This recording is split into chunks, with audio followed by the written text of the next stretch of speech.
He stopped coming on Sundays. Not with a fight. Not with raised voices. Not with a moment that could be pointed at and named.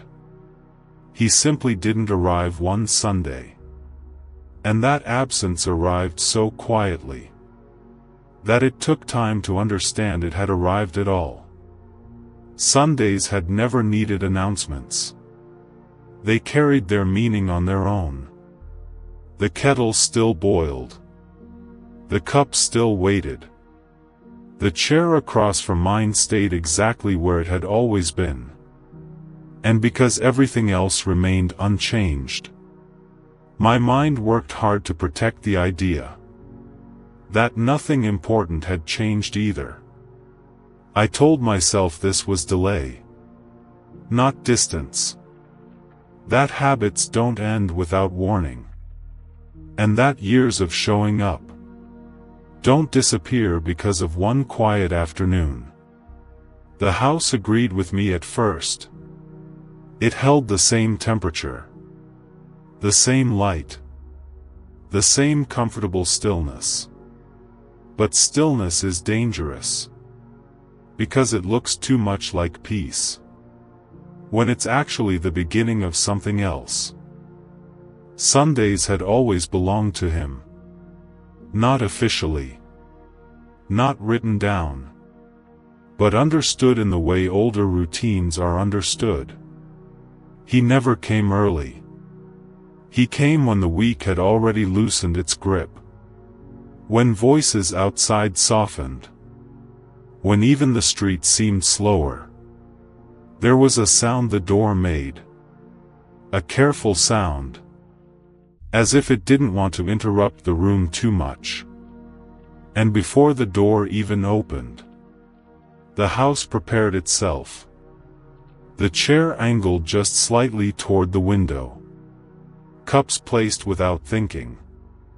The silence stretching to make room for another presence. None of this felt emotional at the time. It felt normal. And normal is the most fragile thing we own. Because we never guard it. We assume it will return. Simply because it always has before. That Sunday, normal waited longer than usual. And I mistook patience for certainty. Evening arrived before I noticed it was late. Light slipped away in thin layers. The room dimmed gradually. And still I told myself nothing was wrong. I didn't clear the extra cup. That would have been too final. I didn't move the chair. That would have meant acknowledging space. Instead, I stayed still. Because stillness felt neutral. And neutrality felt safe. When you are used to someone arriving, you believe the waiting itself is proof they still belong there. The clock kept moving, unbothered. And its calm made my own doubts feel unreasonable. But somewhere between the fading light and the quiet settling of the house, a thought appeared that I didn't invite. What if this Sunday was not late? What if it was the first one? That didn't need correcting. That thought didn't stay long. But it left something behind. By the time night arrived, nothing dramatic had happened. No phone call. No explanation. No noise to blame. Just a Sunday that ended without fulfilling its promise. I left the chair where it was, because moving it felt like giving up. I washed only one cup, because washing two would have admitted too much. And when I finally turned off the light, the room felt larger. Not emptier, but stretched. As if it had been expecting more air than it received. I told myself next Sunday would restore balance. that routines correct themselves, that absence doesn't win after only one attempt. But deep down, something had already shifted. Because when someone stops coming quietly, you don't hear the ending. You feel it. Much later, the second Sunday arrived without hesitation, as if the week itself was unaware of what had happened before. I woke earlier than usual. Not because I needed to, but because my body still believed in preparation. Old habits don't ask permission before they move. They simply act. I noticed myself adjusting the room. Not cleaning it. Just aligning things the way they always were. When he came, the chair stayed angled. The window left slightly open. The kettle filled but not turned on. I told myself this wasn't hope. It was continuity. Hope feels fragile, but continuity feels earned. As the morning passed, I listened for sounds that didn't belong to me. A car slowing, footsteps pausing, the faint hesitation outside the door. Each sound that wasn't his still made my chest tighten, as if recognition was automatic, and disappointment had to catch up later. By afternoon, the waiting changed texture. It wasn't light anymore. It had weight. Waiting began to feel like an action I was performing, not something that happened naturally. I caught myself checking the clock, then correcting myself for checking it. Time is cruel that way. It moves whether you acknowledge it or not. When evening came again, I realized something unsettling. I was no longer surprised. The room felt quieter than the week before. Not because less sound existed, but because my attention had narrowed. I was listening differently now. Not for arrival, but for confirmation. That was the moment I understood. This wasn't a delay anymore. This was a pattern trying to introduce itself. Softly, carefully, so it wouldn't scare me away at once. I didn't say it out loud, but something in me had already started adjusting. Not accepting, not forgiving, just reallocating space. There's a difference. Acceptance feels like a decision. This felt like instinct.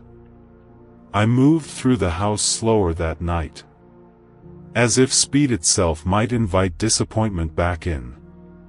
The hallway light stayed on longer than usual, casting a thin line under the door. I remembered when he was younger, how he hated darkness, how he'd leave lights burning behind him, like breadcrumbs. I used to scold him for it. Electricity isn't free, I'd say, pretending it was about money, and not about fear. I turned the light off anyway. The silence afterward wasn't dramatic. It was obedient. That scared me more. A house that learns silence doesn't ask questions. I sat at the table with nothing in front of me. No plate. No cup. Just the table. My hands rested where his used to. Longer fingers. Impatient tapping. I noticed my own hands looked smaller now. Time does that. Shrinks you in places you didn't know could disappear. I wondered when the mistake happened. Not the big one. Not the obvious one people point to. But the quiet one. The moment I chose being right over being present. The time I answered with advice instead of listening. The silence I mistook for independence. That thought settled in slowly. Not accusing. Not forgiving. Just waiting. Like everything else had learned to do. I stayed there longer than I needed to. At that empty table. As if time might circle back and sit across from me. The clock ticked loud enough to sound intentional. Each second placing itself carefully between thoughts. I remembered evenings when he'd talk non-stop. Stories tumbling over each other. School, friends, things that mattered only briefly. But felt urgent to him. I used to half listen. Nodding while my mind stayed somewhere else. Bills, work, tomorrow. I thought presence meant proximity. I was wrong. There was a night. I see it clearly now. When he waited for me to finish reading the paper. He stood there, jacket still on. Keys in his hand. Hope balanced carefully on his shoulders. I said, "Just a minute." Without looking up. Minutes are fragile things. They break easily. By the time I looked up, the door was closing softly. Careful not to sound like blame. I told myself he understood. Children are good at pretending they do. That night, sitting alone years later, I realized something uncomfortable. I had taught him how to leave quietly. Not by pushing him away, but by showing him that silence could coexist with love. That realization didn't hurt sharply. It dulled. Like an old bruise you stop protecting. Until something presses into it. I stood and washed a cup I hadn't used. The routine steadying my hands. The water ran warm. Then cold. I didn't adjust it. Some discomfort feels deserved. I dried the cup and placed it back carefully. As if order could stand in for repair. When the light finally went out in the kitchen, the dark didn't rush in. It waited. Polite. Trained. Just like I had trained him. To wait for answers that never came. The house sounded different after that. Not louder. Just more honest. Every creak admitted its age. Every wall held its breath. I walked down the hallway slowly. Past the place where his height marks still live. Pencil lines measuring years instead of inches. I traced the tallest one with my finger. My hand stopped where his head once reached. I remember laughing that day. Telling him he'd passed me. He didn't smile. He just looked surprised. Like he hadn't expected permission to grow. In his old room, the air felt untouched. Dust resting the way it does in places that don't get interrupted. The bed was made the same way I'd left it. Too tight. Corners sharp. I used to believe structure meant safety. Sometimes it only means control. I sat on the edge of the mattress. And it remembered him before I did. The spring sighed. Recognizing weight. Even if it wasn't the right one. I opened the closet and found a hanger. Turned the wrong way. Small details carry big confessions. I thought about the first night it was just us. After his mother was gone. He had crawled into my bed. quiet as fear. I hadn't known what to say. So I said nothing. I put my arm around him and stared at the ceiling, hoping presence would be enough. Sometimes it is. Sometimes it teaches children. That comfort comes without words. Standing there now, I understood something else. He didn't leave because he didn't love me. He left because love without language can feel like distance. I turned off the light carefully, the way you do in rooms you might return to.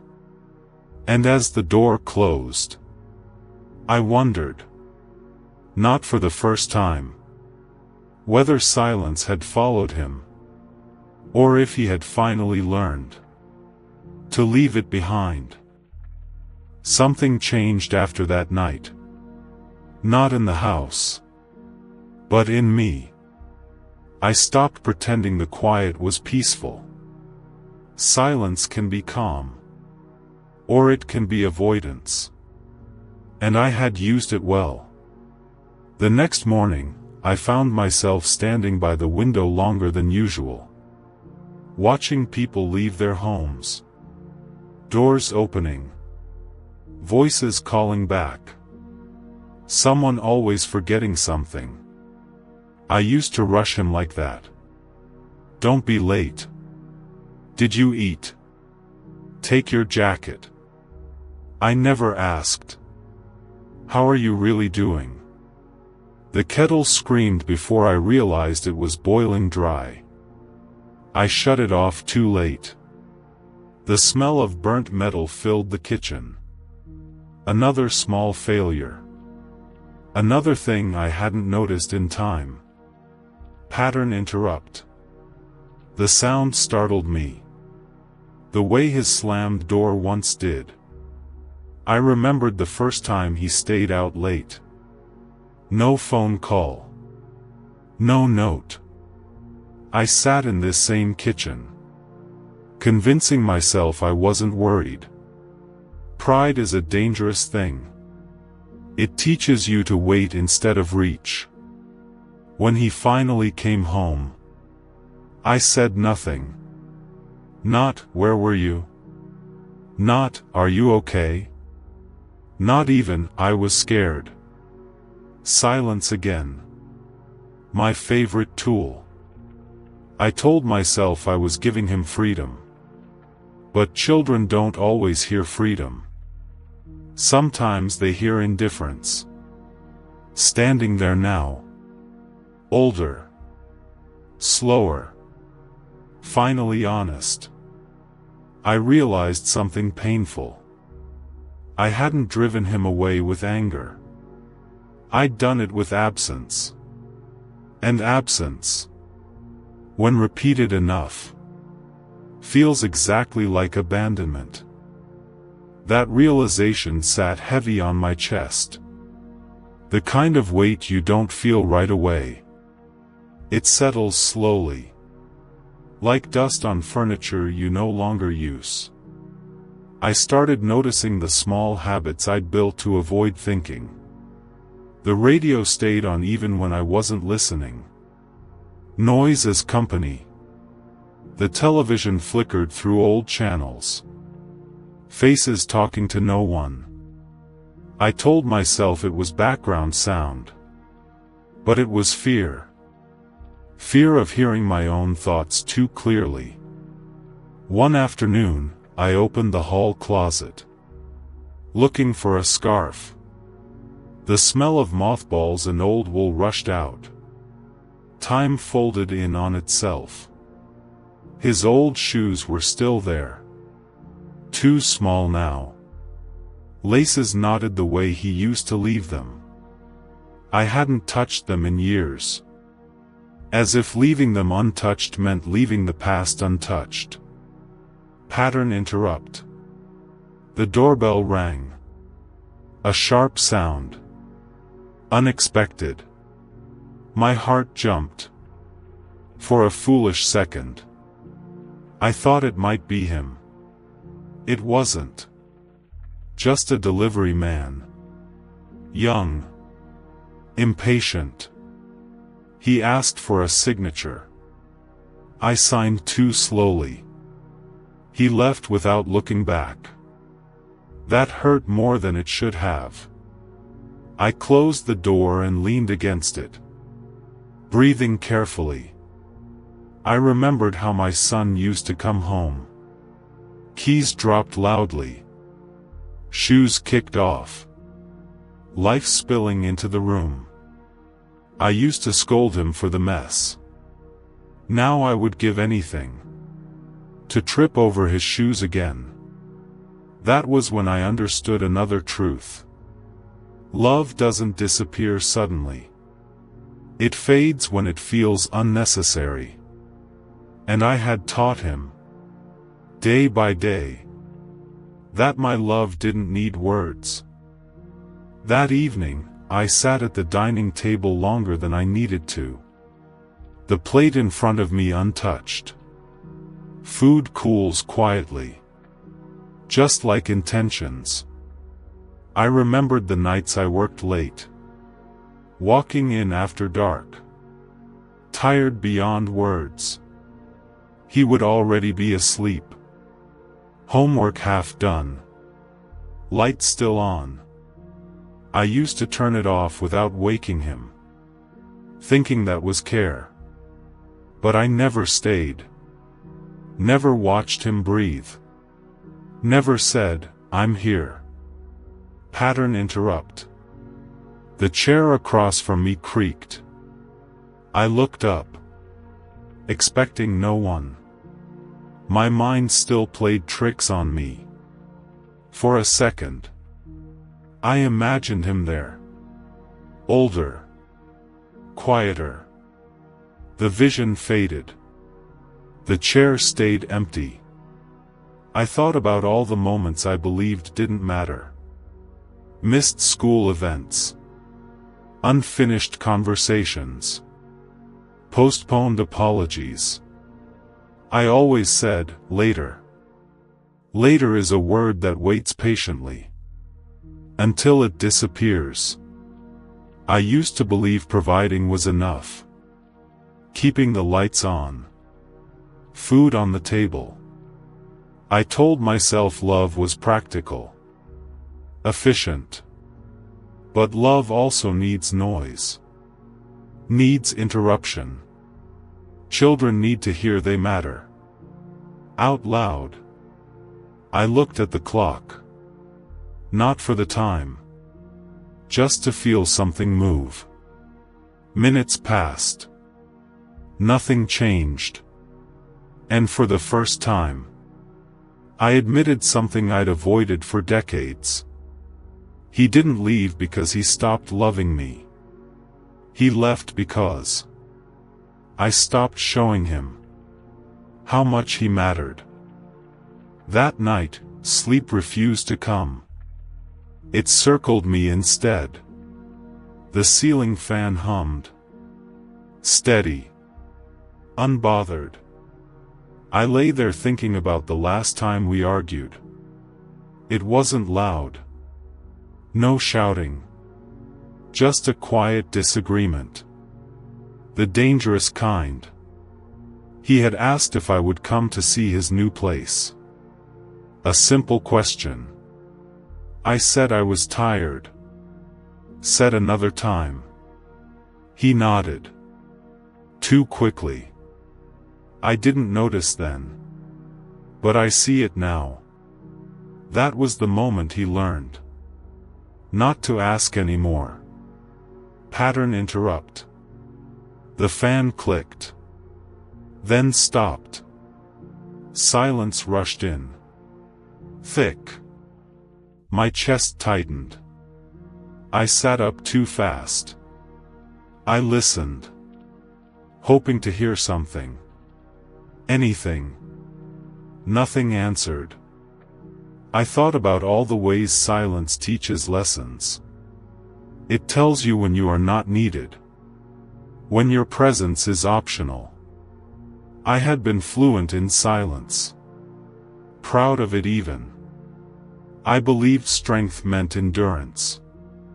Not expression. But endurance without warmth feels like abandonment. I rolled onto my side, hugging the pillow. A ridiculous thing for a man my age. I know. But loneliness doesn't check your age. It arrives when invited. And I had invited it for years. As the room grew colder, I finally whispered his name. The sound startled me. It felt like breaking a rule I had lived by my whole life. And once spoken, it refused to leave me alone. Morning arrived without asking. Light slipped through the curtains. Thin, persistent. I sat at the edge of the bed longer than usual, listening to the house wake up without me. The floor creaked under my weight. Familiar. Forgiving. I walked toward the hallway, moving slower than my thoughts. That's when I saw it. The jacket. Hanging on the hook by the door. Not folded. Not placed gently. Hung. As if someone had just come in. My breath caught. The color looked faded. Just like I remembered.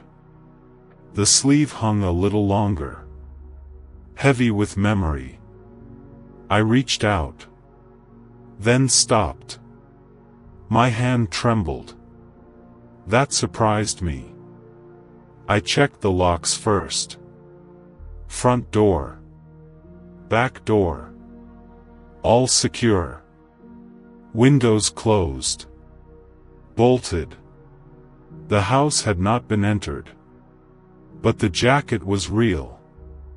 I pressed my face into the fabric. It still smelled like him. Soap and something familiar I couldn't name. Pattern interrupt. A knock at the door. Sharp. Unexpected. My heart raced. Too fast for my age. I stepped back, wiping my eyes. The knock came again. Gentler this time. Whoever it was. They were not in a hurry. And suddenly, neither was I. I opened the door slowly. Not because I was afraid, but because I needed time. Time to prepare for whoever stood there. Or whatever truth waited with them. It was Mrs. Calder. From 3 houses down. She held a paper bag.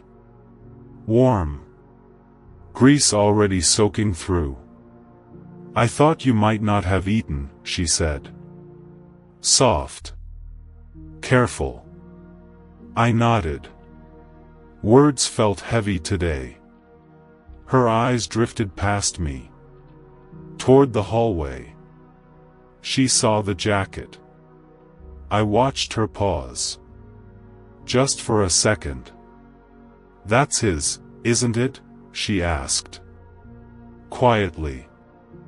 I swallowed. Yes, I said. Even quieter. She didn't ask how it got there. Instead, she stepped inside. Set the bag on the table. You know, she said. Someone's been checking on you lately. My chest tightened. Locking your gate, she continued. Bringing in your mail. Fixing that loose step on your porch. I stared at her. The room felt smaller. Tall man, she added. Keeps his head down. I sat slowly. Because my legs forgot their strength. He looks just like you. She said. And the house went silent again. I laughed. A short sound. Thin. Unconvincing. That's not possible, I said. Because saying it out loud felt safer. Mrs. Calder didn't smile. She folded her hands, rested them on the table.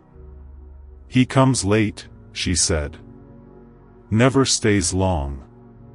My throat tightened. Leaves before dawn, she continued. Like he doesn't want to be seen. I stood. Walked toward the hallway. The jacket waited there. Quiet. Patient. I lifted it from the hook. The weight surprised me. Memory always does. I pressed it to my face. And there it was again. His scent. Soap. Cold air. Something familiar and distant. My hands shook. Inside the pocket. My fingers brushed paper. The movie ticket. Creased. Recent. Last night's date stared back at me. I thought he stopped going there, I whispered. Mrs. Calder exhaled slowly. He sat 2 rows behind me, she said. Left before the lights came up. I lowered myself into the chair. Because suddenly I understood. He hadn't been gone. He had been careful. The house felt smaller then. As if it had been holding its breath with me. I stared at the floor. The scuffed wood. The same marks he made dragging his school bag through the hall. I didn't hear him, I said. To no one in particular. Mrs. Calder's voice softened. You wouldn't, she said. He moves like someone who doesn't want to disturb what's still standing. That sentence stayed with me. Because I had lived like that too. After his mother died. I learned how to move quietly. How to exist without taking up space. I carried the jacket to the couch. Laid it beside me. The cushion dipped. As if someone sat there. My breath caught. Why now? I asked. After all this time. Mrs. Calder hesitated. He asked me if you still wake up at night, she said. If the hallway light is still on. My chest tightened. I never told anyone that. The light. Always on. Just in case. I closed my eyes. And for the first time in 5 years. The house didn't feel empty. He never believed it was the small moments that decided anything. He thought love survived on intention alone. That meaning well was enough. That showing up sometimes counted the same as being present always. So he skipped the quiet things. The pauses after a sentence. The breath she took before speaking. The way her eyes waited before her words did. He didn't notice how she waited. Not loudly. Not with complaint. But softly. As if leaving space for him to step into. Birthdays arrived and passed with rushed wishes. Conversations ended with later.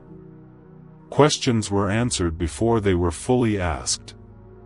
And feelings were acknowledged without being understood. He thought silence meant peace.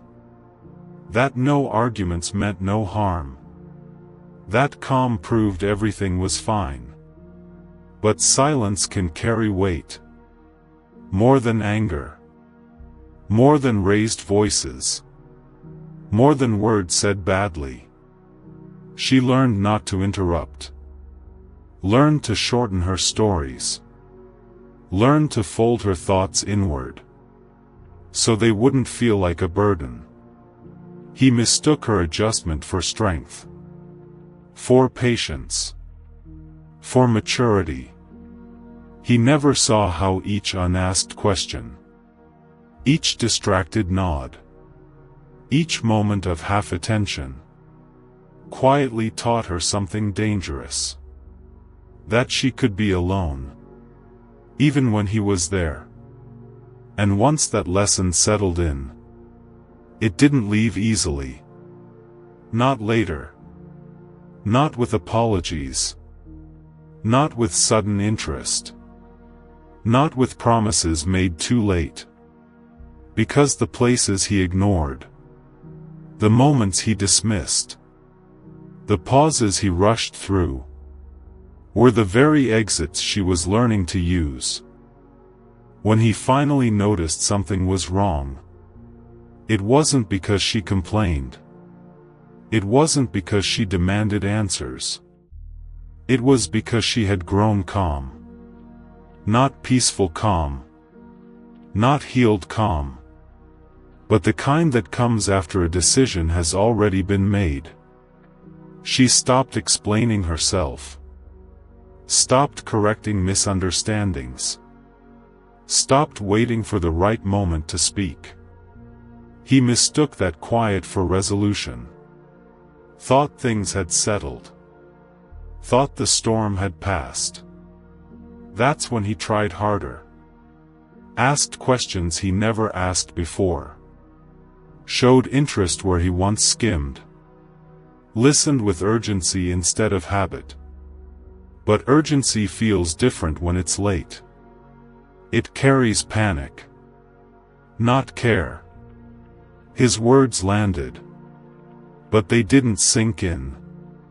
Because she had already done the grieving while standing beside him.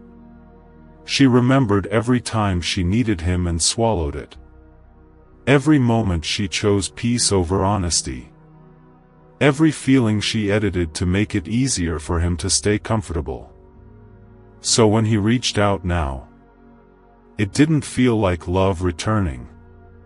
It felt like noise interrupting her clarity. He asked what changed. Why she felt distant. When things went wrong. But distance isn't created overnight. It's built in layers. Moment by moment. While one person keeps adjusting and the other keeps assuming. She didn't leave when she was hurt. She left when she felt nothing asking her to stay. And that is the moment most people misunderstand. Because effort offered at the edge of loss doesn't feel romantic. It feels like confirmation. Confirmation that he could have shown up earlier. But chose not to notice until the risk became real. There was no dramatic ending. No final argument. No slammed doors or raised voices. It ended in the most invisible way. With understanding. She realized she had been negotiating for presence. Asking for effort in softer tones. Lowering her expectations until they fit his comfort. And one day, she noticed how easily she was surviving without him. That thought scared her at first. Then it steadied her. Because love isn't supposed to feel like rehearsal for loss. And connection isn't meant to require constant self-erasure. She stopped imagining future conversations. Stopped planning how to explain her feelings better. Stopped hoping he would suddenly understand what she had been showing all along. Hope is heavy when you carry it alone. And she had been carrying it for a very long time. So when he sensed the shift, when he felt her pulling away, there was nothing left to negotiate. She didn't announce her leaving. She embodied it. Her energy changed before her words did. Her silence became complete. Not waiting. Not testing. And that's the truth most people miss. By the time someone leaves calmly, They have already fought every internal battle possible. They are not leaving because they didn't care. They are leaving because caring alone became unbearable. What closed wasn't a door. It was an attachment that had finally released itself. After she left, there was no rush toward healing. Healing doesn't arrive loudly. It settles in slowly, almost unnoticed. She still reached for her phone at familiar hours. Still replayed moments that never fully made sense. But something important had shifted. She was no longer waiting. Waiting had been the hardest part. Waiting keeps you suspended between hope and exhaustion. Now there was space. Quiet. Uncomfortable at first, but honest. She learned that closure doesn't come from answers. It comes from permission. Permission to stop explaining yourself. Permission to stop holding space for someone who never learned how. Some nights still felt heavy. Grief doesn't disappear just because the decision was right. But even the sadness had changed. It no longer begged. It simply passed through. And in that passing, she found something steady. She found herself returning. Not the version shaped by compromise, but the one who remembered her own weight in the world. Love had not failed her. Misalignment had. And understanding that was the beginning, not the end. Because when you stop abandoning yourself, you don't rush to replace what left. You become careful, selective, present, and slowly, without forcing it, life begins to respond differently. There comes a point where you stop asking why they left.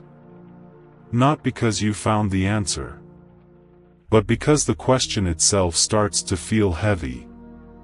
Like a bag you've been carrying for miles without checking what's inside. You notice it in small moments. When their name doesn't rise up during silence. When the ache no longer sharpens at night. When memories pass like distant traffic instead of crashing waves. That's when you realize something unsettling. And strangely freeing. The pain didn't leave all at once. It loosened its grip quietly. When you weren't watching. You didn't heal by understanding them. Or by hearing an apology that never came. You healed by staying. By sitting with yourself on days that felt empty. By choosing not to abandon yourself the way they did. Some nights you still feel it. A soft pull in the chest. A reminder of how deeply you once cared. But it no longer asks for anything from you. And that's important. Because love that demands nothing back, especially from the past, isn't loss anymore. It's proof that you survived something that once felt impossible, and learned how to remain whole, even when someone walked away without looking back. Abandonment leaves behind a strange echo. Not loud. Not dramatic. Just a quiet question that whispers, "Was I ever enough?" For a long time you answered it by trying harder. Loving deeper. Shrinking your needs. Hoping presence could prevent departure. But slowly, almost imperceptibly, you begin to understand something else.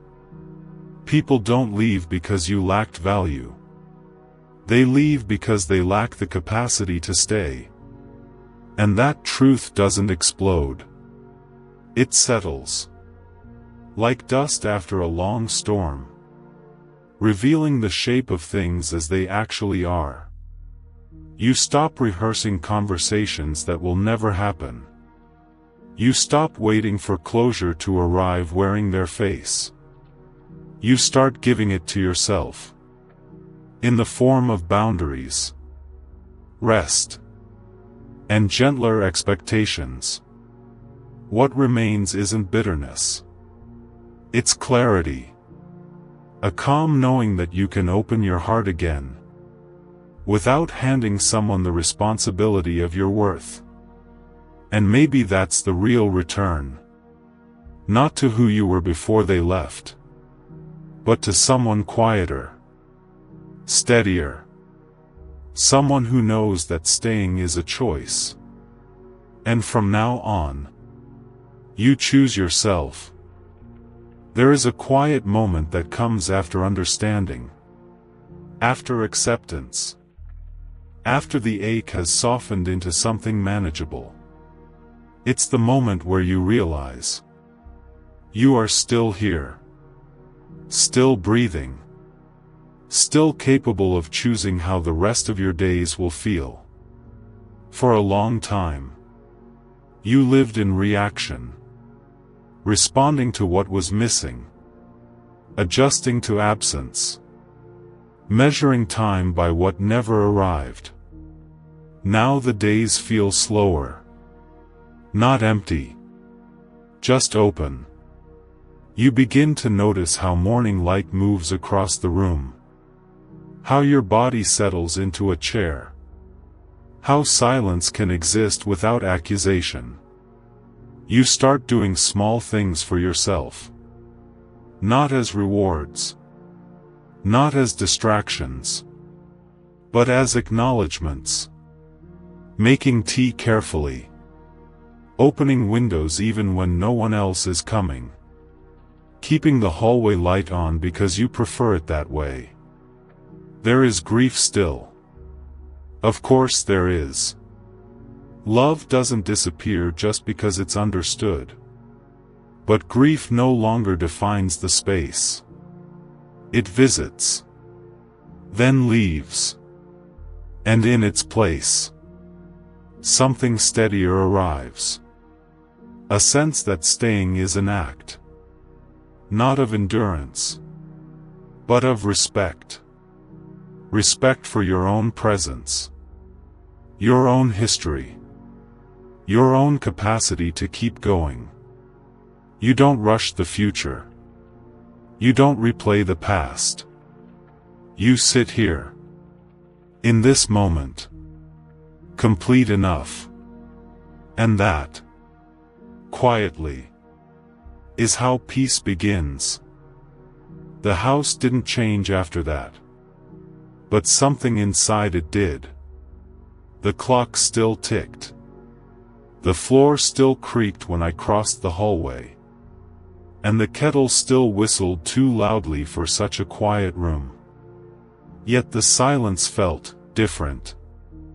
As if it was no longer waiting for someone to return. Only resting. I sat in the old chair by the window. The one he used to complain about, saying it leaned too much to the left. That one day it would finally give up and collapse. It never did. Outside, the street lamp flickered, its soft yellow light spilling across the glass. I watched dust move through it. Slow, unhurried. Like time had decided to walk instead of run. I thought about all the moments I had called ordinary. The evenings where nothing happened. The meals without conversation. The nights we sat together without touching. I used to believe those moments meant nothing. Now I understood they were everything. I closed my eyes. Not to sleep, but to remember without pain. His voice didn't come back. Not clearly. Not the way it used to. But the feeling did. The weight of someone else in the room. The knowledge that once, I was not alone in this quiet. I breathed slowly, letting the air fill my chest, then leave again, as if practicing how to stay. There was no knocking at the door, no phone lighting up beside me, no sudden answer arriving late. And somehow, that was all right. Because the waiting had changed. It no longer leaned forward. It sat beside me instead. Patient, gentle, and finally, still.